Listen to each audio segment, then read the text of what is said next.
And it looks like There we are. We're live. here we are.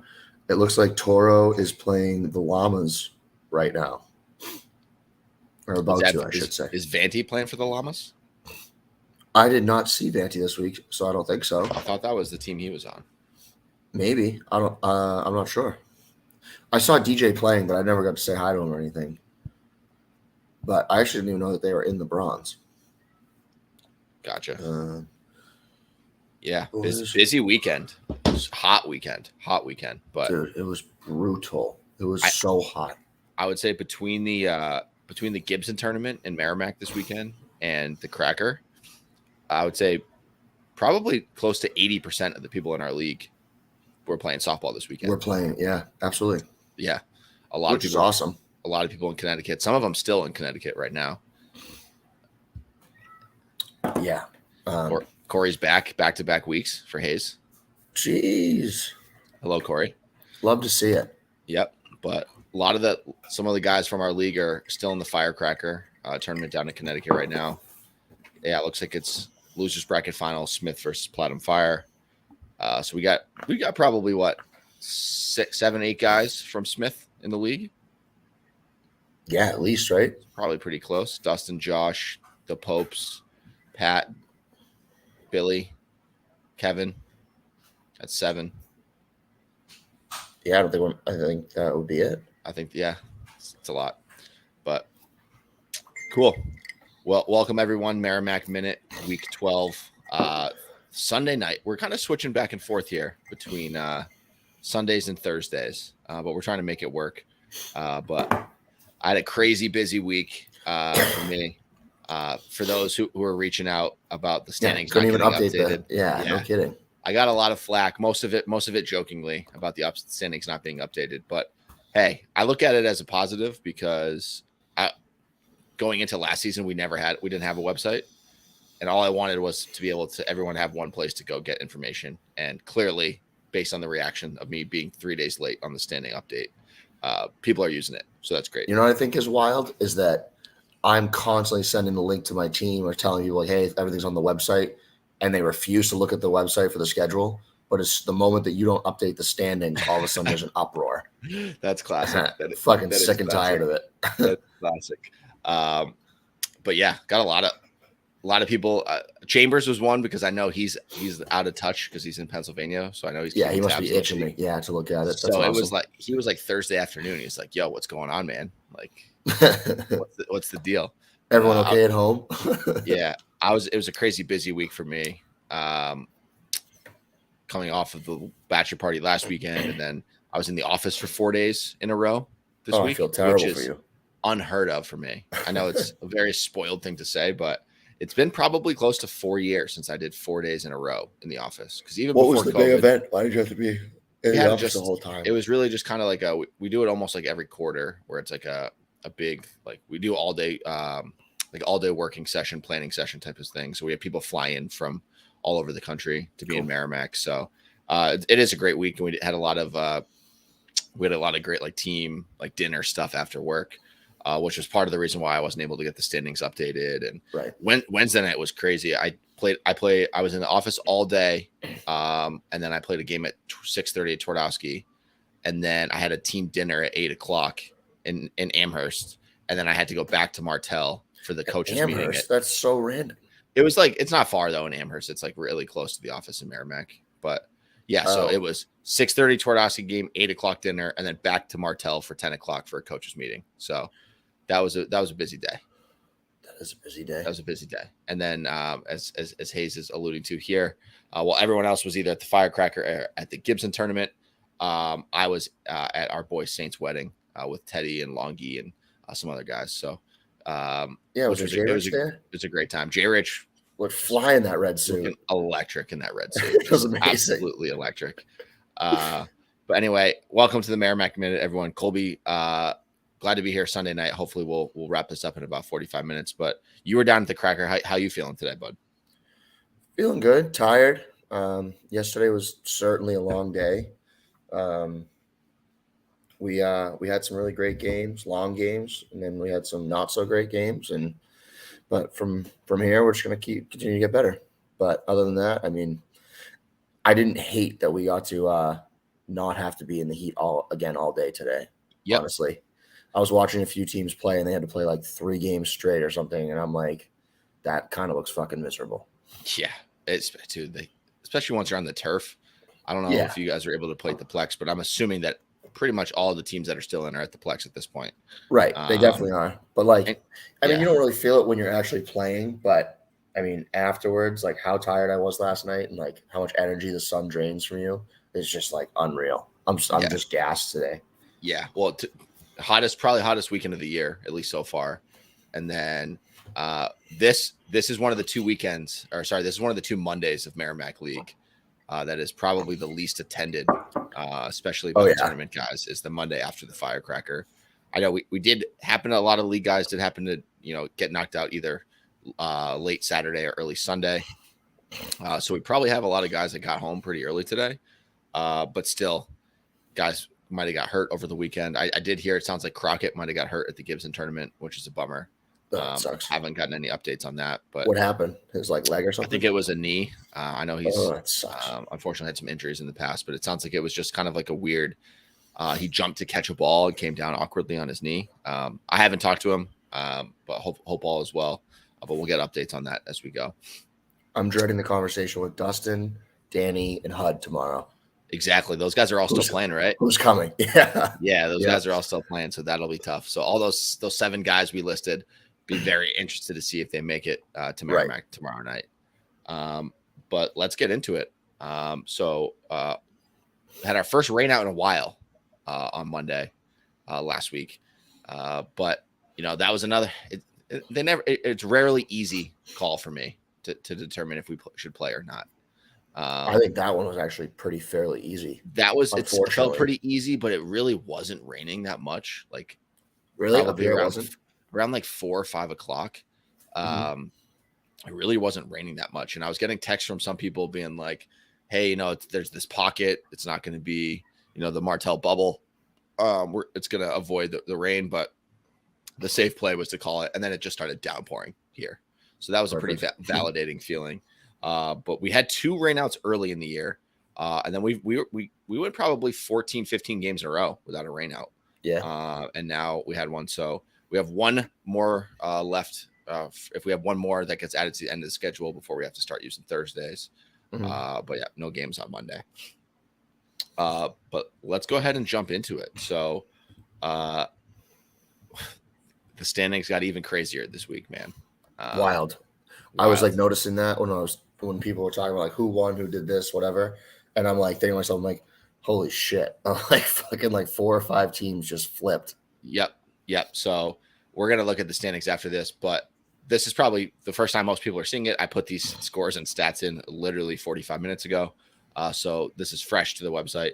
But like we mentioned, Monday was a rainout. So here's the Wednesday games. I know you weren't able to make it on Wednesday night, correct? You weren't there?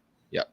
So, and I was only at Twardowski, and then I didn't really see much of the other games. So we'll recap as best as we can. I know we only have 4 or so people in the chat, but if anyone has any other things they can help us out with on what happened in some of these games, that'd be great. But we'll start out at the Legion. All right, sorry, go ahead.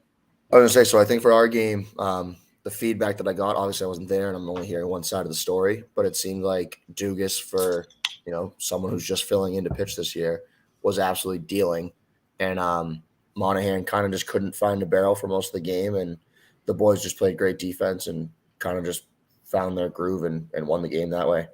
Yeah, wasn't just like special, it was just like consistent and going off. You guys find ways to win just every week. You're always missing somebody. I know I was doing your book. I don't think Dustin was there, right? It was you and Dustin were both not there. Yep. And I don't know if Hud got there late, but he was at the very bottom of the order. Yeah, he showed up at like 6:40, I think. Yeah. And then you had some guys hitting in like I forget who was hitting 4 or 5, but guys, you typically wouldn't expect. And you guys took it to them. 16-5 is a pretty good win. Absolutely. And looked like they might have been missing Billy. And that might have been kind of it in terms of who they were missing. So Hudon, of all people, was texting me early that day saying, hey, is it true that you guys are going to forfeit? And I was like, okay, hold on. Like, Hudon, Are you even showing up? Was that a possibility that you guys were going to forfeit? He said rumors are that you guys won't have enough guys. Oh, geez. I was like, okay, Tommy. No forfeits this week. He was looking for a quick, easy out that game. Yeah. But, yeah, I don't know if you have anything else in terms of what happened in this game. HUD hit 2 homers. Yeah, I heard all about it 15 times. That was pretty much all I saw. So, moving on, Tormeo kind of bounce back win here, 6:30 at Martell. They win 19-10 over VFW. I think both teams were missing a couple guys. That's how it is this time of year. But Tormeo is able to bounce back. And maybe this will spark them a little bit. I think they needed that big time. Yeah. Absolutely needed that win. Yep, for sure. Moving on, another team that got a big win on Wednesday, VIP. They took it to us at Twardowski, 23-12 over Buckley. Buckley's sliding a little bit right now. Yeah, you are. You go through ups and downs in the season. I think if you look at it, I think we've lost maybe 3 of our last 4, and the 1 win was a forfeit win. And we've been getting kind of spanked the last few games. So we've been the hitting's been pretty inconsistent. Our defense has not been very good. We've been walking guys. But hey, you go through ups and downs over the course of the season. I would rather the slump right now than playoff time. So absolutely. Hopefully we can I feel like it's like you guys are kind of switching from like what you were doing at the beginning of the season. I feel like you guys are like we're winning the game of like taking walks and like just making the right plays. And it seems like you said that's kind of like slipping backwards, and that's what's costing you. Yeah, no, we're just kind of in a funk right now. We got to fixable. Snap out of it. Yep, a lot of games left. We got a third of the season left at this point. We got 9 games left, and a lot can be done from there. So that's pretty much it for that Twardowski game. I think they hit, man. I know I mentioned that for the last few games we haven't played great defense. Our defense actually wasn't bad on Wednesday. We did walk a couple guys, specifically in 1 inning, but other than that, VIP was just roping the ball. I think maybe I sparked VIP with my comments. Everything was a base hit. They were hitting the ball all over the place. They only had 10 guys, but 1 through 10, they were taking walks, getting hits, playing good. They seem to have a good energy over there. I think both for Peterson, who we'll get to a little bit later, and VIP. I think that Zach Rampersalis trade just kind of gave just a breath of fresh air for both teams. Just kind of like something new. A little bit of a different spark. Yeah, absolutely. Almost like a reset. Not that I don't think either team had like animosity towards any of those players had animosity towards those teams. I think it was just hey, let's try something different. Kind of get a reset. It seems to be working for both teams a little bit right now. So, so VIP they'll look to continue that into this week. Again, they're scoring about 20 runs a game, so they're gonna be tough to beat if they keep doing that. And speaking of resets, and how about the pick of the year? I almost talk about a Hail Mary. I almost wanted to go back and clip it from last week when your reaction to me picking Holtz and telling me I'm dumb, and that would have been good to share on here. But I don't know if I used those words, but I think I was pretty shocked. You had a pretty. You thought I was joking, and then I was joking. Then I was joking around about taking them as my pick of the week. Imagine though, I didn't end up doing it. But one thing we will have to talk about. My pick of the week was on Monday. So do I get a floating pick of the week now too? Ooh. Or are we, since we're equal, do we both lose it? So we'll talk about that. I think I kind of like the floater. I kind of like us both having a floater too. Should we just call it right now? We both get both get floaters now. An extra floating pick of the week. So we only got 9 games left. So we're gonna have to start using that pretty soon. Yep. So, but yeah, Holtz in a big way. Big 35-27 win over NHI. Offensive explosion. What a win! Looked like they had most of their guys. They obviously hit. I mean, NHI, they obviously hit as well. I think both teams hit all their home runs from what I saw. But a huge win for Holtz. Maybe the start of a little spark there. At this point, they got nothing to lose. What did we say the odds were for them to run the table? I think it was like Chad said like plus 2,600. I think we were saying like plus 26,000. Yeah. But if they score 35 runs a game, they're going to be pretty tough to beat. Yeah, no shit. But did they have everybody? Did everybody show up, or did we just have like? It looked like they had pretty much everybody in terms of guys that you can expect that are going to be showing up for the rest of the year. Awesome. Looked like they pretty much had everybody. I know I dubbed it the Russon revenge game, but Russon was actually not at that game. Oh, So he's got to be really pushing the envelope for. I was thinking we might want to take a look tonight at the games played, because we got a couple guys that are getting to that territory where it's going to be cutting it pretty close. I know for Chris, he's got to make 8 of the last 9 in order to make the playoffs. So Yikes. That's one to watch for sure. That is going to be tough. Yep, but there's a few other guys in a similar boat. But yeah, huge win for Holtz. NHI, because Holtz obviously had the biggest losing streak going into that night. I think they had lost 16 in a row. But with that win over NHI now has the longest losing streak. NHI has now lost 5 in a row, which is hard to believe. But yeah, they've won one game in the last 6, right? Since the trade. I think it's something like that. They won that first game after the trade, and then it's been pretty tight after that. So last game of the night, really low scoring 8:30 game. Peterson with a 12-8 win over Phantom.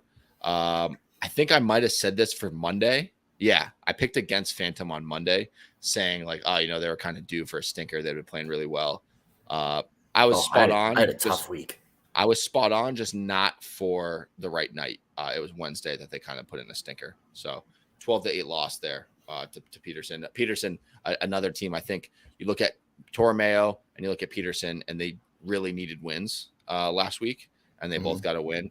I think now you look towards next week. NHI and Buckley are those teams that you're looking at now that absolutely they really need to win now. You need to snap out of it. Yeah. Which is crazy because as soon as that happens, depending on how the other games go, all the standings are going to flip again. Trust me, we can look at it. We're going to look at the standings in like 1 second here, but I think there's a way. I think there's a way that if it works out tomorrow night, I was looking at the different matchups. There's a way if it was to fall perfectly, there would be 8 teams separated by 1 game. It's wild. And there would be like 5 or 6 teams tied for second place, which would be crazy. Yeah. I mean, right now there's 4. Yes, Christ. Exactly. We're going to look at that in a second here. Anything else? I know you weren't there Wednesday night, but anything else that you think sticks out to you from Wednesday? No. I mean, I think just the biggest thing is really the Holtz throwing up 35 runs. Even if they had lost that game, to see them throw up 35 runs is like, holy shit. Like, again, a testament to the league, the draft, everything. Like, this is the talent that we throw into this thing. It's pretty incredible. That's awesome. It is incredible.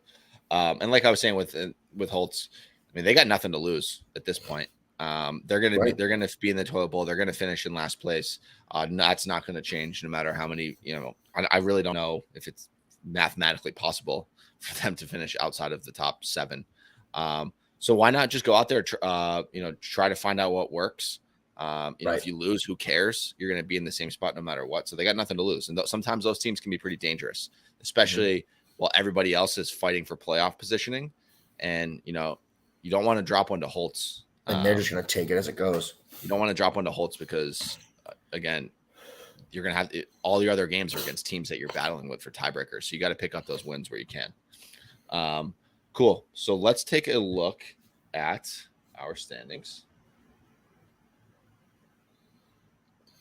So we look at the standings, and every week they just seem to get more and more log jammed in the middle here.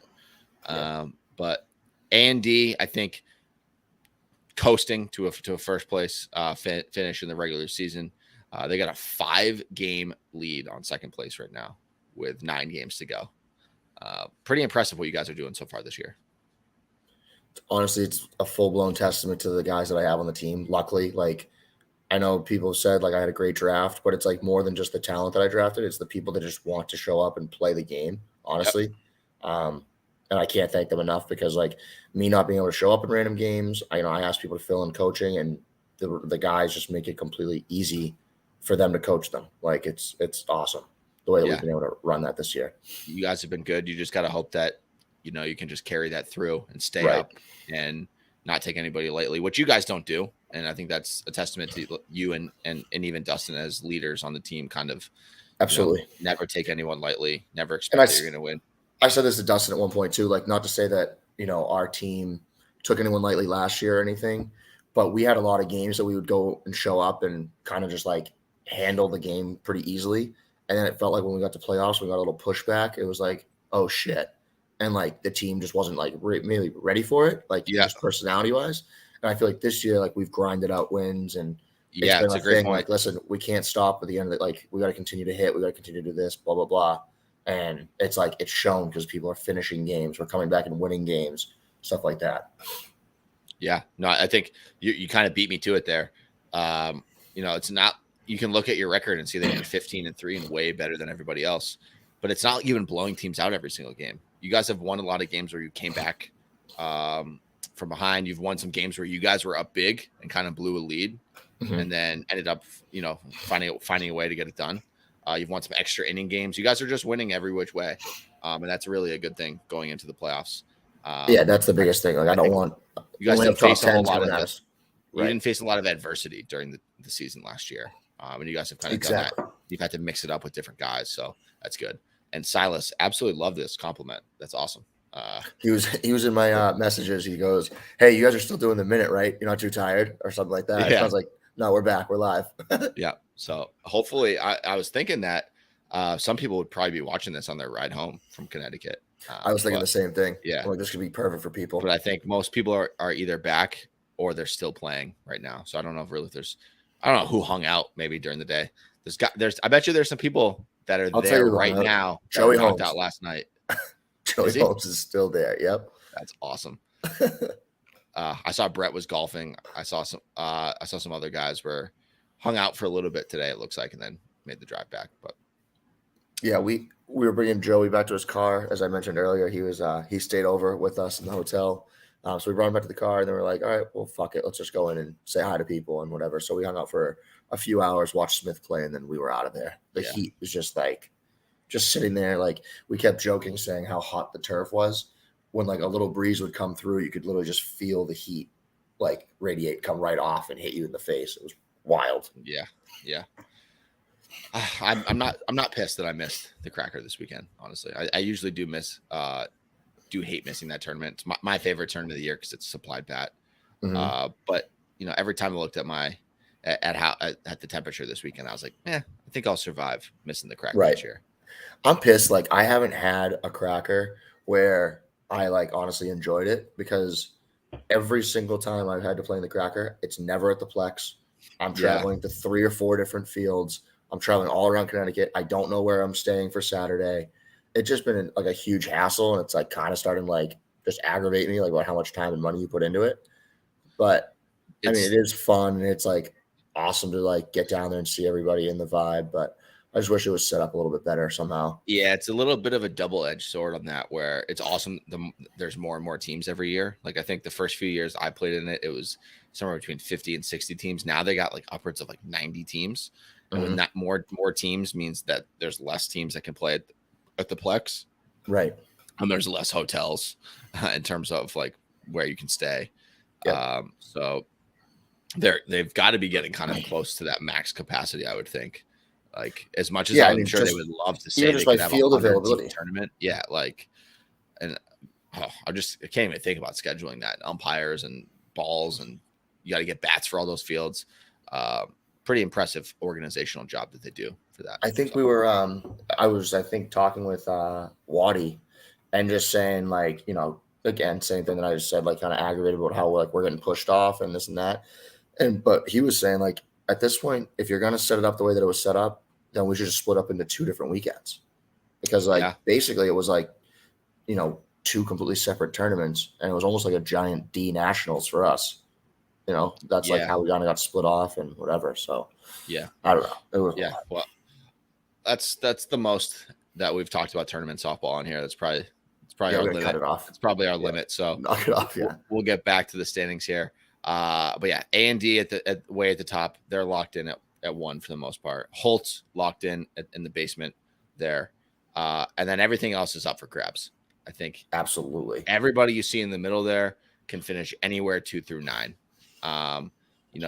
Those 4 teams tied in second place: Monahan, VFW, Tormeo, Buckley. Those could technically be 3 of those 4 could be toilet bowl teams, no doubt about it.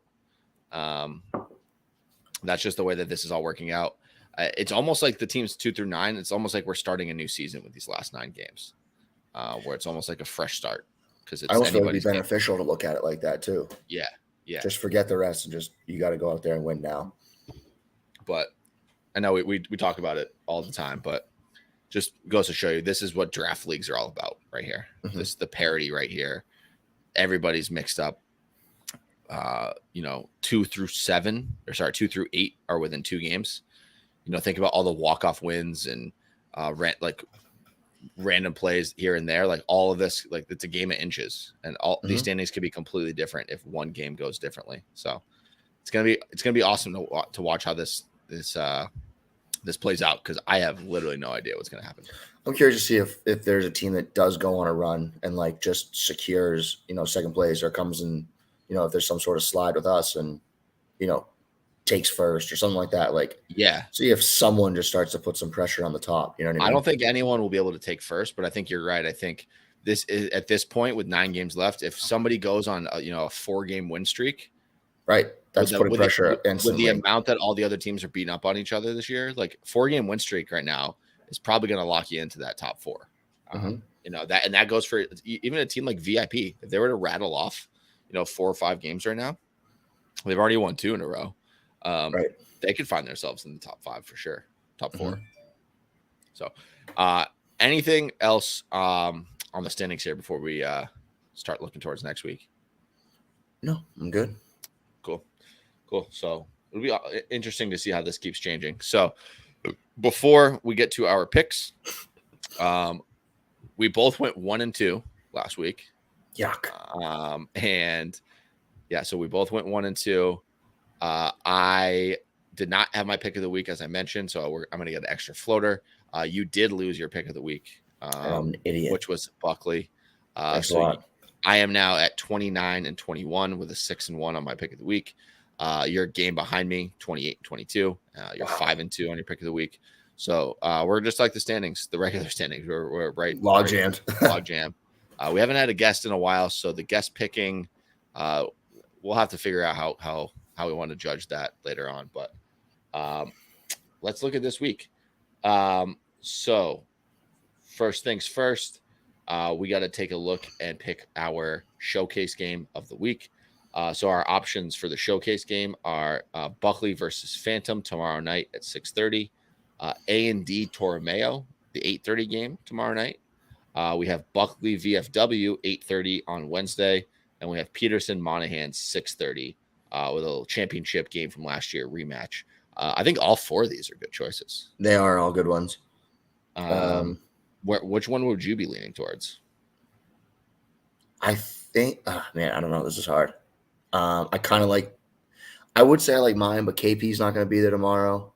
I don't want it to be highlighted if I was going to beat the shit out of him. And I don't know if Dustin or Danny Josh will be there. Are going to want to play. Yeah. Oh, yeah. Josh is on VFW, but yeah, I don't know if those guys will make it.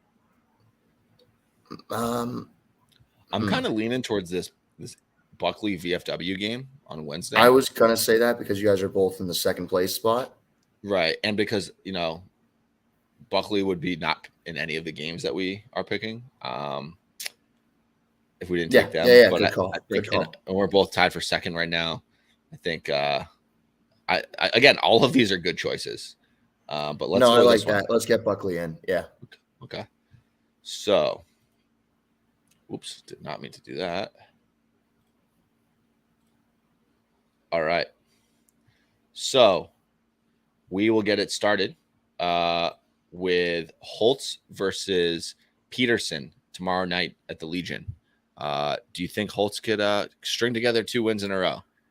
So I was just going to say, I love that they just had a spark, but I think I got to go Peterson. Peterson. Okay. And I'm wondering too, like they had the 7:30 when they had all their guys, is the 6:30 going to stay consistent with people getting out of work and getting there? Yeah. I think I like Peterson. I'm torn on this one because I know, Kevin Hill's one of those guys. I would be very surprised if he makes it tomorrow after this weekend. Josh Lee is officially out now. What? I mean, I don't know if he's officially out. I guess that's probably poor choice of words, but I would assume that he's not playing. I know he didn't play last week. I want to pick Holtz here. I really do. Wait, he didn't play last week? I thought he played in that tournament too. He might have played in a tournament, but he didn't play on Wednesday night. I don't know. He just might have had something going on. So Yeah, disregard what I said. He's not officially out, but fake news. I know he went to the doctor a couple weeks ago. I don't know what the verdict was on that, but who knows? I am gonna take Peterson. Whew. Turning your back on Holtz already. I am gonna be so upset if Holtz wins because I really wanted to take them there. All right, 7:30 tomorrow night. This is a good battle here. VIP versus VFW. I am going to take VIP. I did get news that Cody is on short-term disability because he is now blind in his right eye. What? Yeah, I don't know. I got a text message the other day, and he goes, "Dude, I'm on short-term, or guess who's on short-term disability?" And I go, "What the hell are you already on short-term disability for?" With your Did he not go to Did he not go to Connecticut this weekend? No. No. And he said, yeah, he woke up one day and his right eye was just like blind. Wow. Interesting. I was like, huh, okay. I don't know what's going on with that. Yeah. I think it's the constant changing of air pressure from going to Vermont back and forth up to the mountains. It's got to be all the hiking. Camping. So who you got here? I'm going. I feel like with like the roster that VFW has, they like need to start making a push. So I think I'm going to go with VFW. Okay. Yeah, I think not to talk you out of it. I don't know if Josh will make it. He usually makes games. Actually, he's not really one of those guys that misses games because he played a tournament the weekend before. Yeah, I think Josh will be fine. I think the Crockett injury is one thing to keep an eye on there. But all right, moving on. I did just get a cracker update.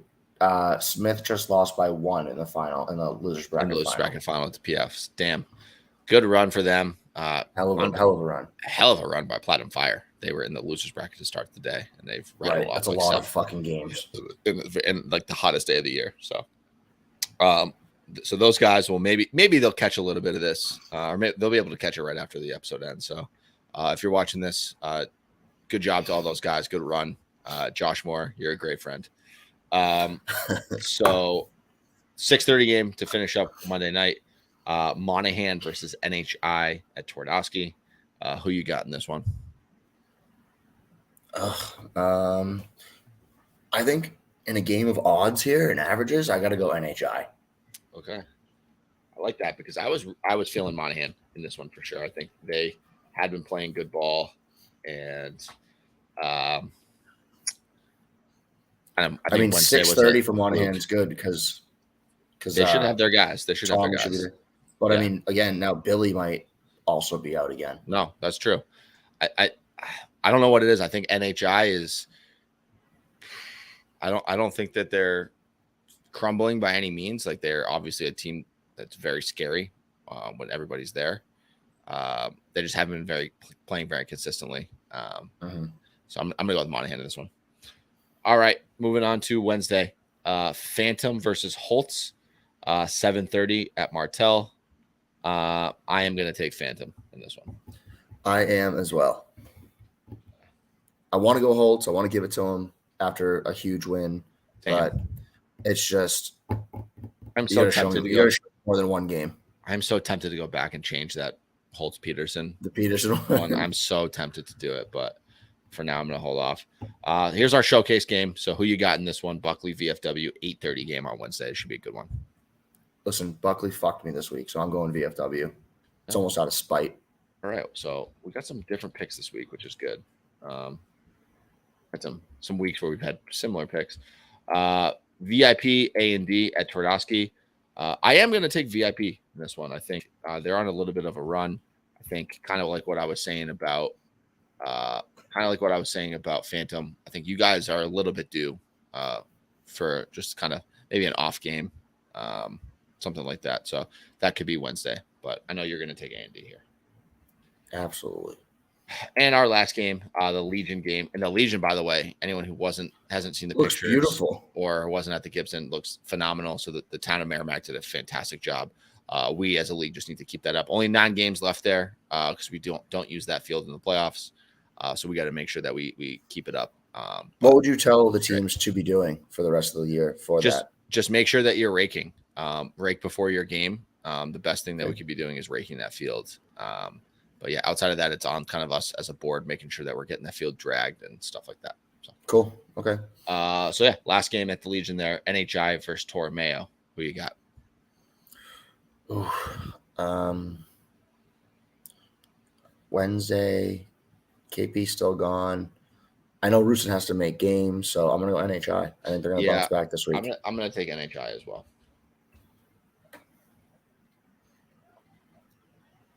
All right. So we made some good time here. I know we got to still do our picks of the week. Maybe we can take a look at games played after this. Absolutely. And take a look at some guys that we should be looking out for to see if they're going to make enough. But all right, time for us to make our pick of the week. I am going to take. I am refusing to pick the team that's playing against Holtz. I think that's just too much of a cop out. So yeah, I don't want to win that way. I'm gonna go with VIP tomorrow night against VFW. That's gonna be my pick of the week. Okay. I'm debating on. I know I was impressed with how they played. I was impressed with how they played against us. I know, back to back, huh? Mm-hmm. All right, I'm gonna do that NHI game on Wednesday.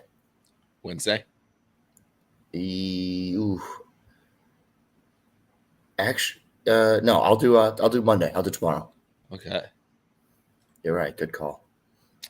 All right. Do I want to do another one? I'm not floating this week. It's too close. It's too close.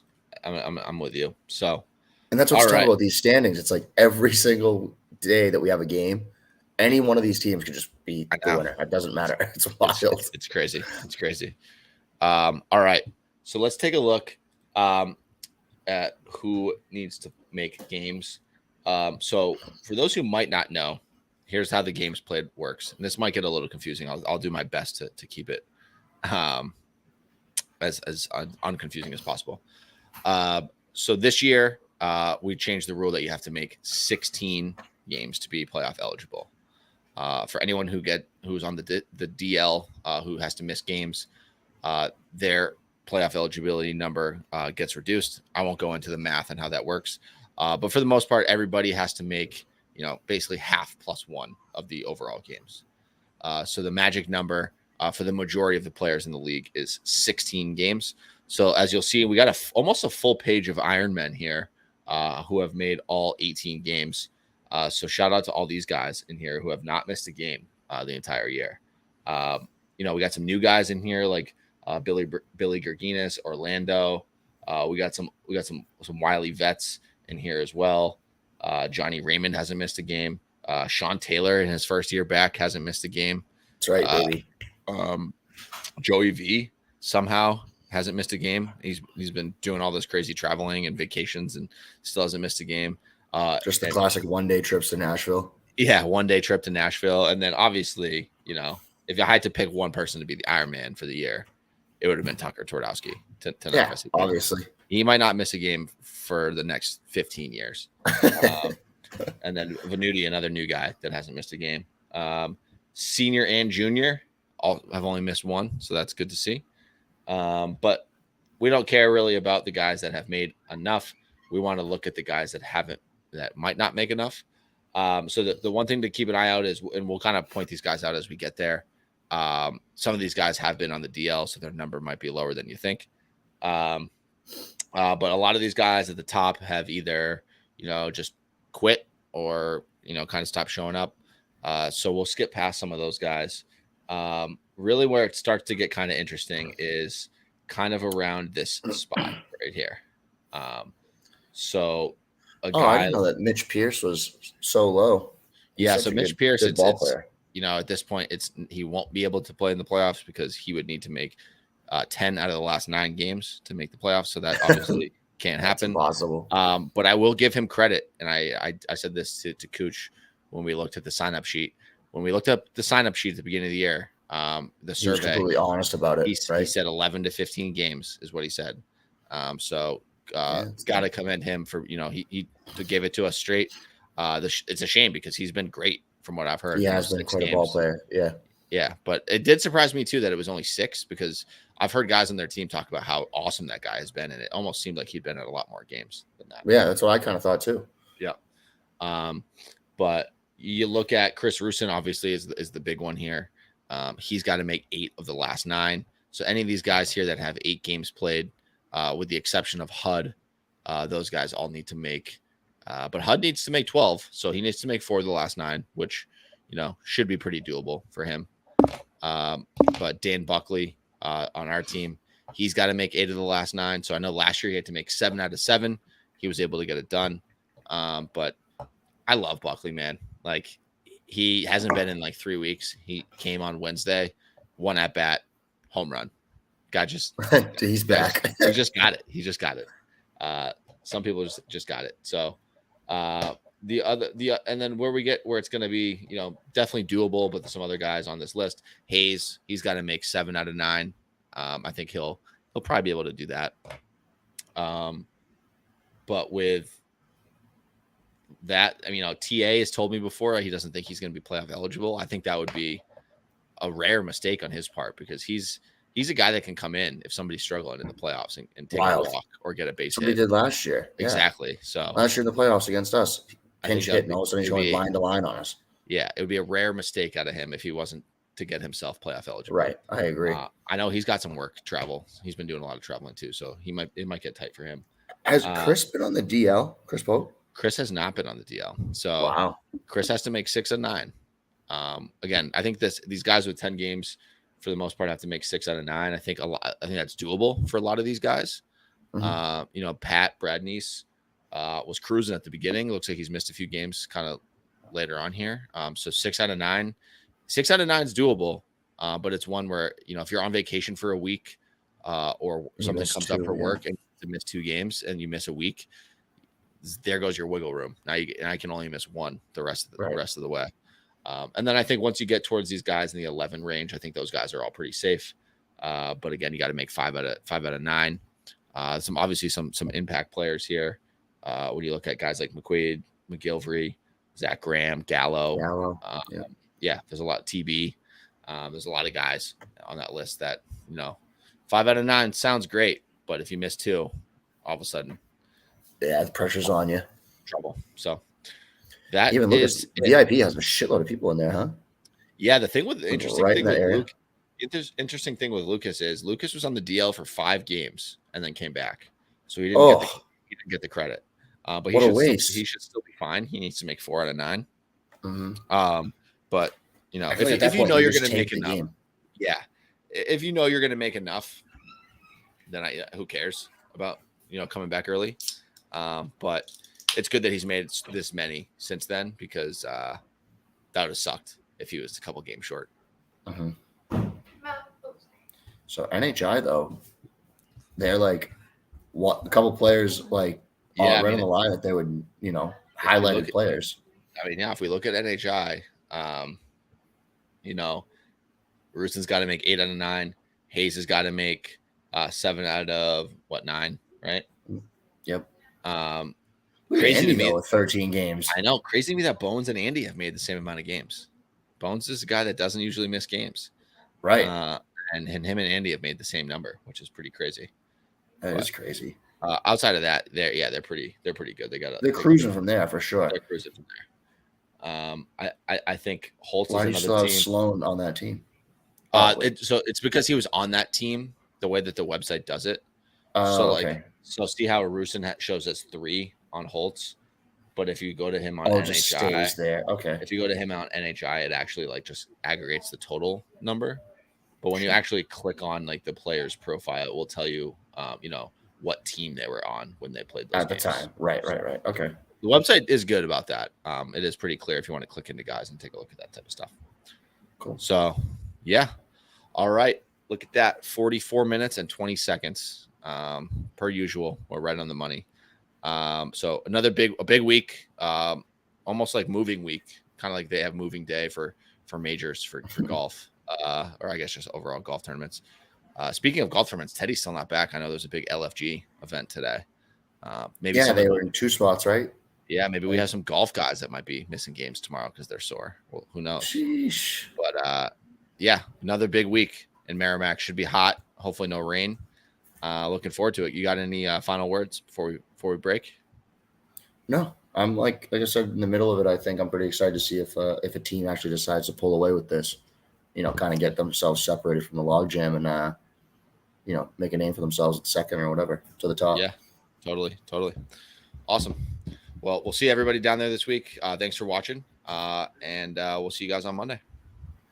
See ya. Love you.